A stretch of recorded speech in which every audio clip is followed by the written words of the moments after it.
1 Timotius pasal 5 mengenai saudara-saudara seiman. Janganlah engkau keras terhadap orang yang tua, melainkan tegurlah dia sebagai bapa.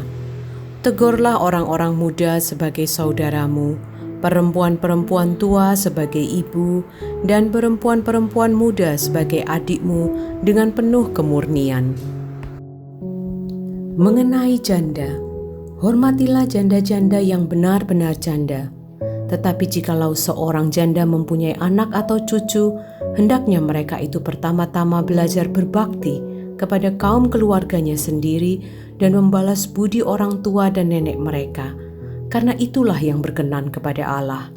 Sedangkan seorang janda yang benar-benar janda, yang ditinggalkan seorang diri, menaruh harapannya kepada Allah dan bertekun dalam permohonan dan doa siang malam. Tetapi seorang janda yang hidup mewah dan berlebih-lebihan, ia sudah mati selagi hidup.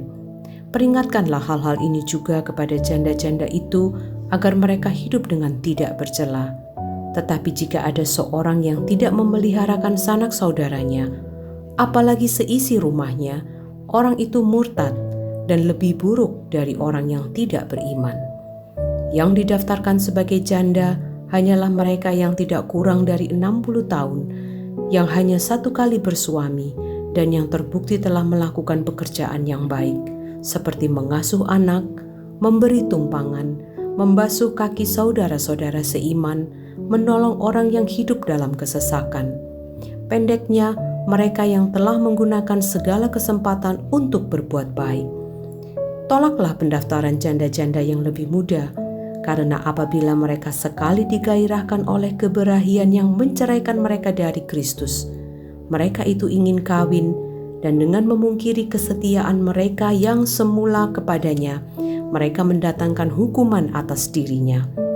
Lagi pula dengan keluar masuk rumah orang, mereka membiasakan diri bermalas-malas, dan bukan hanya bermalas-malas saja, tetapi juga meleter dan mencampuri soal orang lain, dan mengatakan hal-hal yang tidak pantas.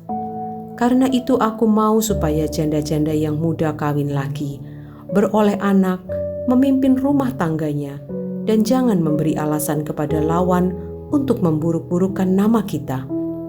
Karena beberapa janda telah tersesat mengikut iblis. Jika seorang laki-laki atau perempuan yang percaya mempunyai anggota keluarga yang janda, hendaklah ia membantu mereka, sehingga mereka jangan menjadi beban bagi jemaat. Dan dengan demikian, jemaat dapat membantu mereka yang benar-benar janda. Beberapa petunjuk dan nasihat lagi. Penatua-penatua yang baik, pimpinannya patut dihormati 2 kali lipat, terutama mereka yang dengan jerih payah berkhotbah dan mengajar. Bukankah kitab suci berkata, "Janganlah engkau memberangus mulut lembu yang sedang mengirik," dan lagi, seorang pekerja patut mendapat upahnya. Janganlah engkau menerima tuduhan atas seorang penatua, kecuali kalau didukung 2 atau 3 orang saksi. Mereka yang berbuat dosa, hendaklah kau tegur di depan semua orang, agar yang lain itu pun takut.